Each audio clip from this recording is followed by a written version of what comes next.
Last Friday, the Minister of State for External Affairs, Kirti Vardhan Singh, said in the Lok Sabha that as per the pact sealed last month between India and China on patrolling in Depsang and Demchok along the LAC in eastern Ladakh, this has been implemented as per the agreed modalities and timelines, and that the government continues to keep a constant watch on all developments having a bearing on India's security, and the government is taking all necessary measures to safeguard its sovereignty and territorial integrity. Now there are some 60,000 troops on the ground and no one is moving back. So what really has changed on the ground?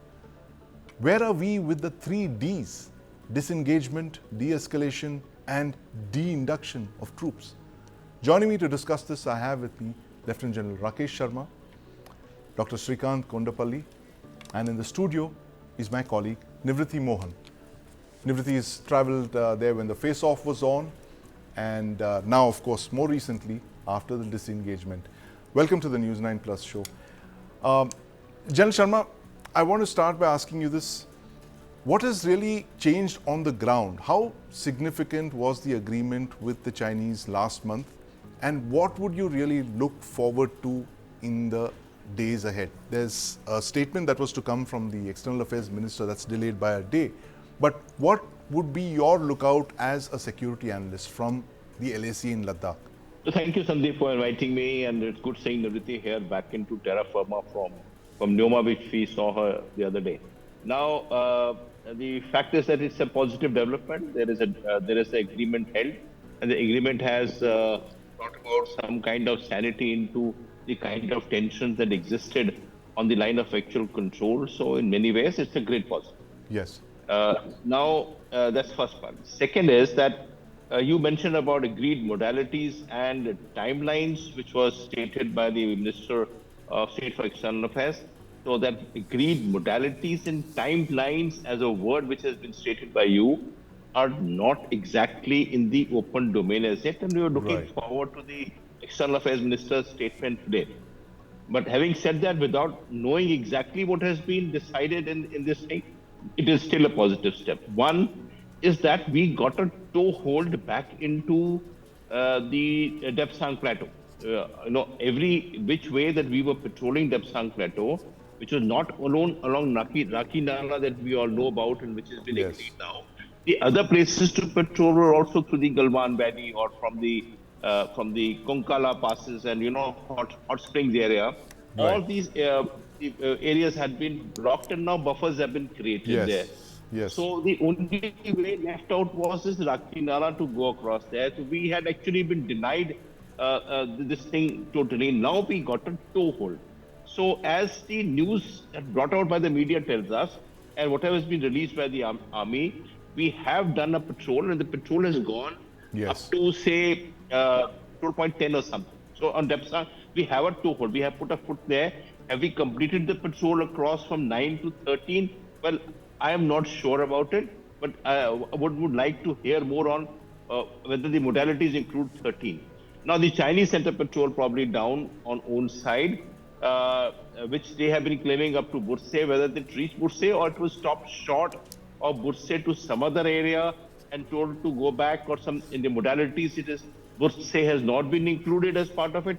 I don't know, but this needs to be also clarified whether the Chinese are allowed to come across to their claim line of 1959, whatever 1959 means. Yes. That's one part of the story. Second part is Demchok.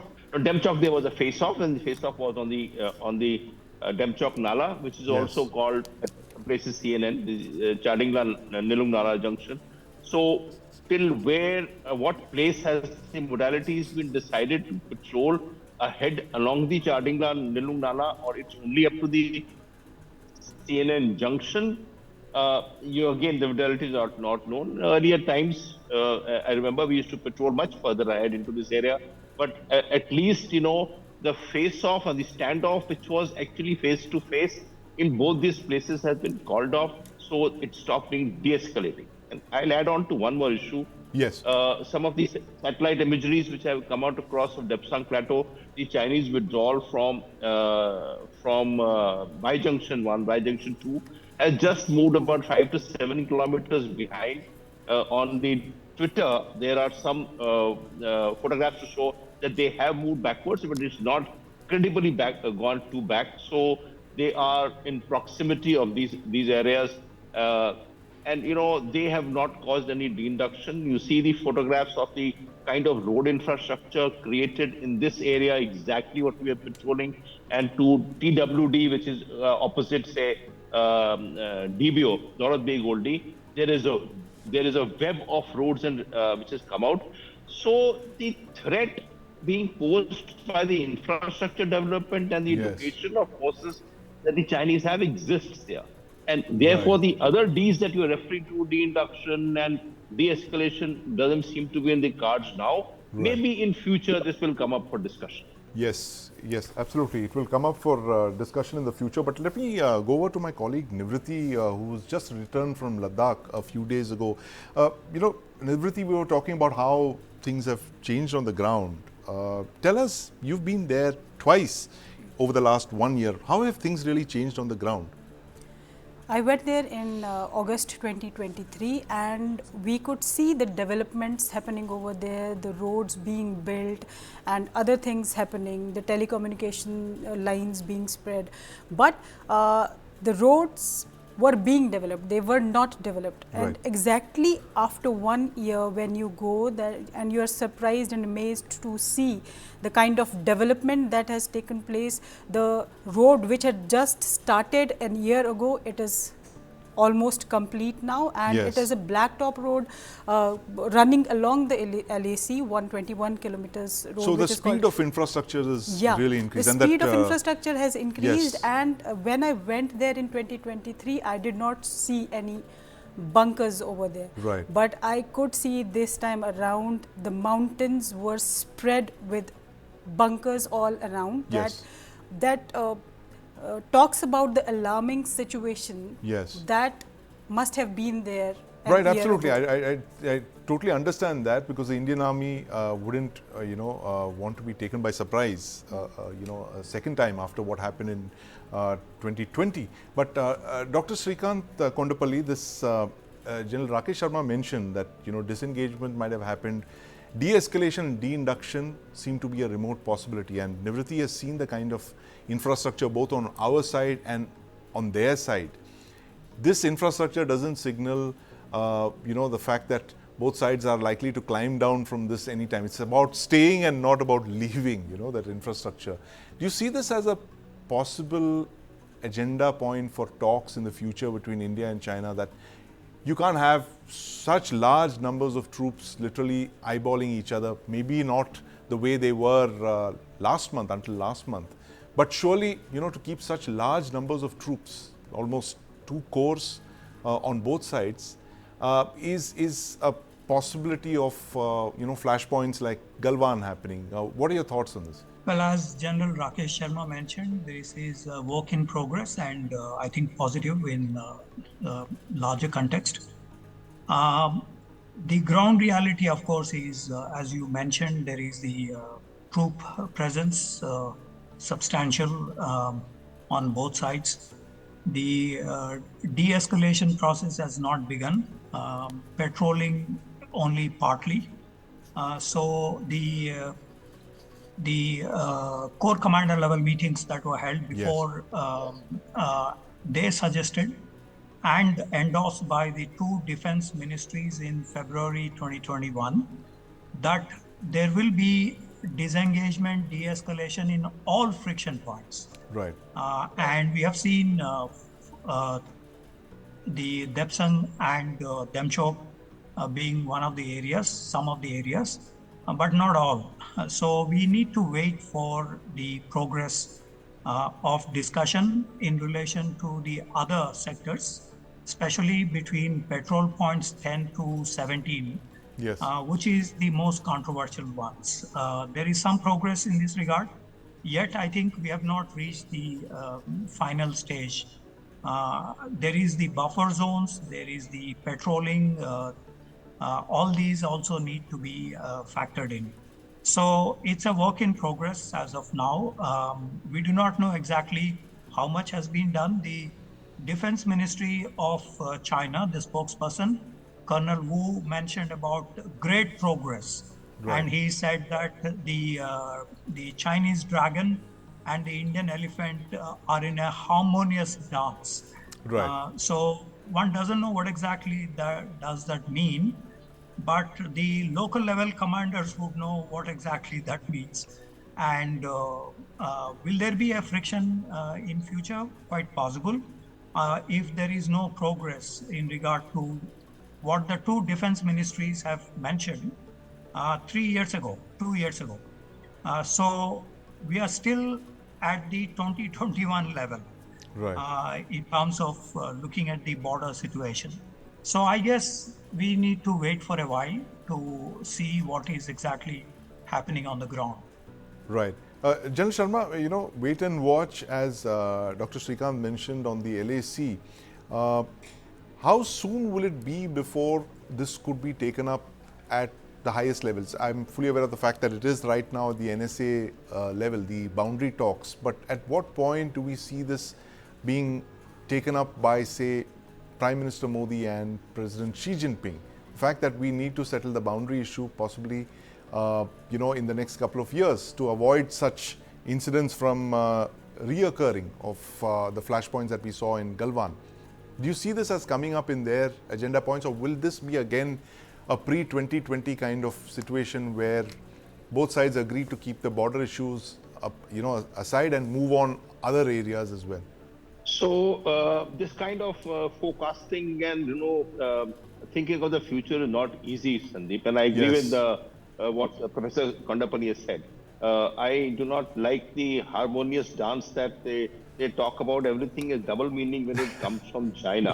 The other part is that we talk about Ladakh alone, but if you spread the thinking process, Yes. there are deployments from the eastern side also. Yes. And there are now some talks about escorted patrols, say to Yangtze or to Asfila, and so those areas are also got significant deployments enhanced after 2020 because the threat is across the board and not Yes. in eastern Ladakh. So there are issues here, and you see the infrastructure development that comes up, say in Doklam area or in the areas opposite anywhere else.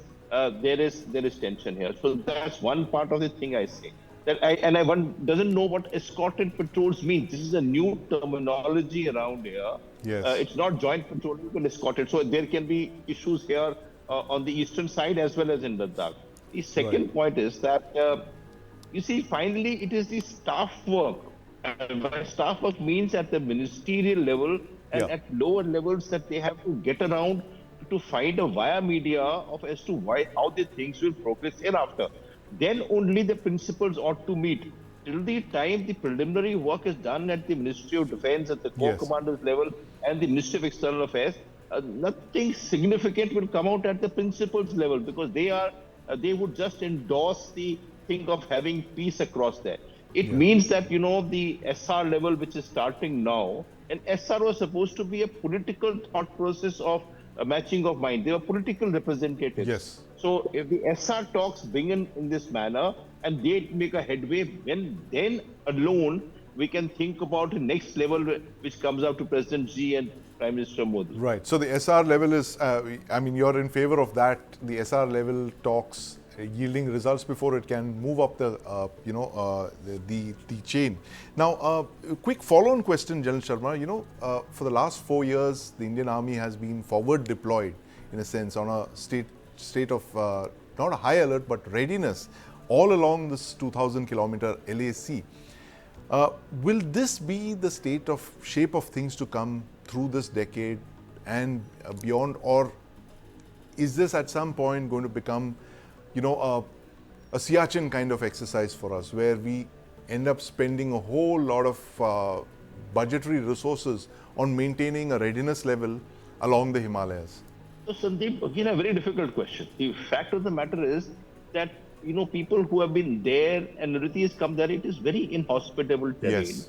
And it's a difficult thing. So the best that one can hope for is that there would be some kind of a rapprochement that comes across in the present tenure of the government, Indian government, and present tenure of the Chinese president. And Yes. something is there because we don't want to postpone it.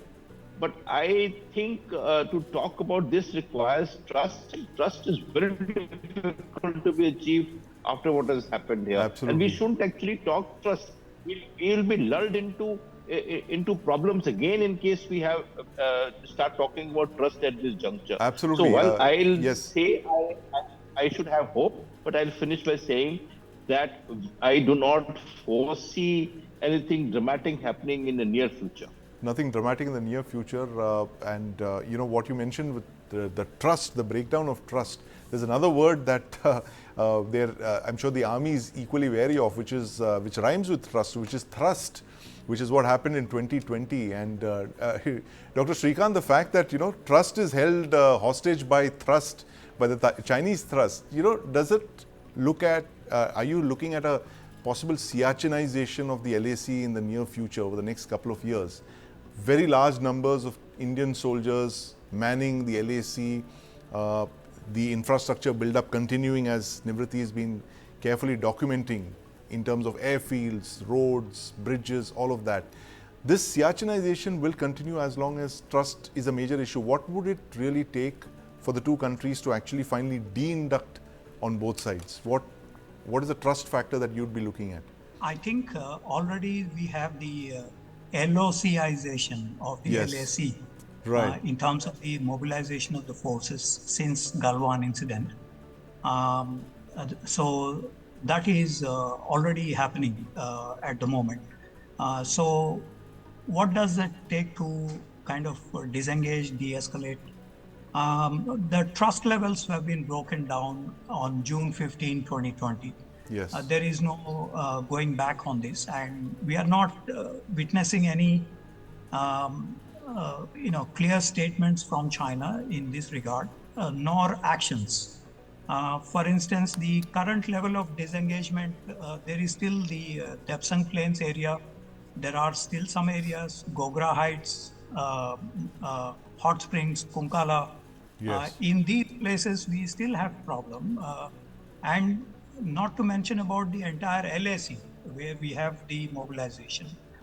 So a whole process needs to be put in place in order to go back to a pre-April 2020 positions.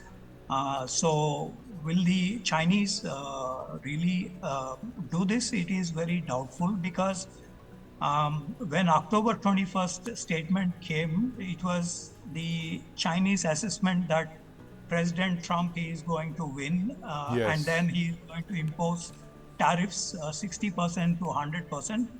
The Chinese have this habit of having united front Right. with like-minded parties, and Kazan meeting did indicate to that kind of process. So we see that there is united front working in this. So how far it would be, will the Chinese make a deal with President Trump from January 20 next year, and would that have an impact on the neighborhood? We also saw President Xi Jinping making a deal with the Japanese Prime Minister Yes. on the bios, in drifting of the bios in Senkaku Islands. We also saw Lee Hsien Loong, the former Prime Minister of Singapore, visiting Beijing a few days ago, and there is the Chinese offers to Singapore. So when you look at the larger picture, it becomes clear that this is only a tactical move by China. Right. If it is a tactical move, then we're not going to see a permanent peace. Forget about Right. permanent peace. Even tactical peace is not possible, and so Right. we need to keep the powder dry. Absolutely. Tactical peace, and we need to keep the powder dry, the LOCization of the entire line of actual control, as Dr. Srikanth mentioned. But closing comments from General Rakesh Sharma. A small point I wish to make is Yes. that there are other issues probably debated in Kazan which are not in the full limelight, which President Xi referred to, saying that the issues raised by the Prime Minister, which are also, he gave a positive impression on it. Maybe the trade will increase, maybe the FDIs would increase, maybe the interactions would increase, maybe we will have better matching of minds on other issues outside the LAC. So now, if all that is going to happen, and it seems to be on the horizon that those things would take place in times to come, and if that's it going to happen, we have to basket the border away. we should not again be that bonhomie that comes up by trade and by other interaction and Yes. by FDIs coming into India should not allow us to be complacent on the line of actual control, because these are separate issues altogether. Right. The Japanese or the Philippines or the Taiwanese retain the trade arrangements with China, despite the fact that they have difficult relationships on the security issue. So we must maintain that issue.